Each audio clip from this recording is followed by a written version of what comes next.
তিনি ছিলেন মধ্যম আকৃতির সুঠাম দেহের অধিকারী একটি মানুষ। তার চুলগুলো ছিল ঘাড় পর্যন্ত প্রলম্বিত, হালকা হালকা কোঁকড়ানো। তিনি যখন চুলের ভিতরে তৈল দিয়ে আছড়াতেন, মনে হতো মৃদুমন্দ ঢেউ দেখা যায়।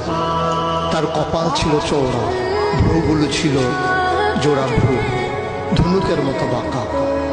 চোখের পাতাগুলো ছিল ফুটন্ত গোলাপি রঙের এক একটি পাপড়ির মতো। তিনি কখনো বা যখন চোখের পলক ফেলতেন, মনে হতো মৃদুমন্দ বাতাসে গোলাপ পাপড়ি যেন দোল খাচ্ছে। তার চোখের সাদা অংশ ছিল রক্তিমাভ সাদা, কালো অংশ ছিল কৃষ্ণ কালো। তার নাকটা ছিল খাড়া, নাকের ছিদ্রগুলো ছিল ছোট ছোট। নাকের নিচে ছিল সরু চিকন গোঁফ, গোপের নিচেই সেই গোলাপি রঙের ঠোঁট।